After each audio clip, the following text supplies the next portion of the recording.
Welcome to Super Science University Bhagavad-Gita, which only can fulfill any of your wishes and will give you permanent happiness in the end.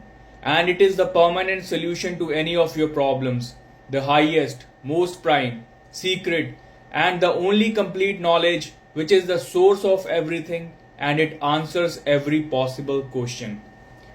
Guys, there are no shortcuts in life, although it depends on your level.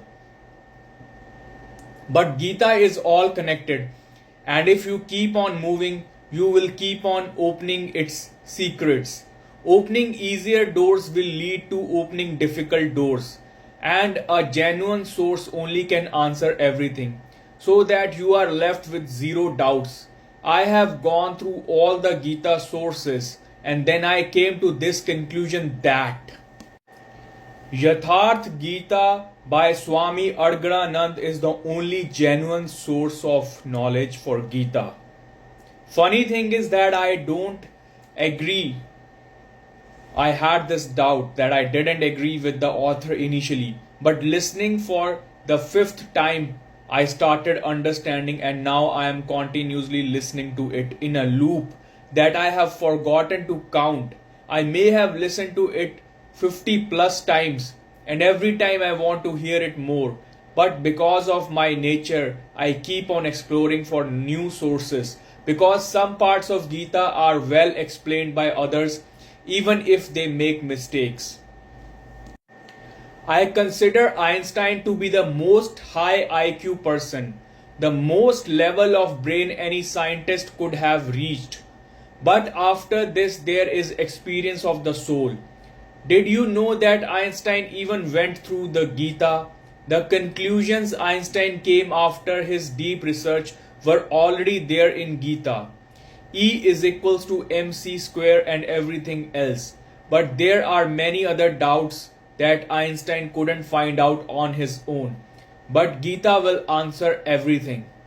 Einstein quoted, "A human being is a part of the whole, called by us the universe, a part limited in time and space. He experiences himself, his thoughts and feelings as something separate from the rest, a kind of optical delusion of his consciousness. This delusion is a kind of prison for us, restricting us to our personal desires and to affection for a few persons nearest to us. Our task must be to free ourselves from this prison by widening our circle of compassion, to embrace all living creatures and the whole of nature in its beauty.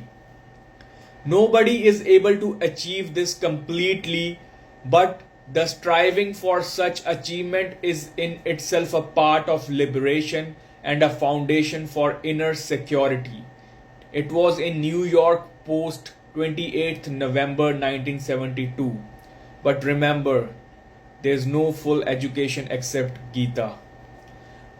Don't think that Gita doesn't talk about science. Firstly, everything is explained scientifically to Arjuna. But Arjuna was not satisfied because he was a higher level person. So therefore, when Krishna saw that Arjuna was ready, he started the next super science level, which is spirituality. Science without religion is lame. Religion without science is blind. That's what Osho believed in, and that's what my thinking is as well. But Osho's Gita is not correct. He tried his best with science, yet he failed. But failures are the pillars of success. So that's why I'm trying my best to give you Osho's correct version of Gita. So don't think that spirituality is something different than science. When science has no answers, spirituality begins. And Gita is complete knowledge which answers everything, and it includes science, technology as well. So you can explain Gita via scientific methods too. So let's continue. In the world in which we live, coming and going are symbols. So we call birth coming and death going. But in reality, the soul neither comes nor goes. So for this, a symbol comes to my mind. It is perhaps closer. You may understand it. Right now in the West, they think that cars cannot be run on petrol for long because petrol has caused so much damage. A new moment of ecology is going on in the whole of Europe and America. Petrol has polluted the air so much that it is no longer fit for human beings to live. So now cars cannot be run on petrol. So they have to be run on electricity, which is right now going on. So this is the older conclusion by Osho. Either it should be run on battery, which will be a little expensive, or it should run on electricity. But to run on electricity, how should it be run? How should the cars keep getting electricity? So a suggestion by Russian scientists seem to be valuable. They have that by the end of this century, we will lay electric cables under all the roads. We will lay electric cables under all the roads. Whatever car runs on top of the road, it will keep getting electricity from below to run.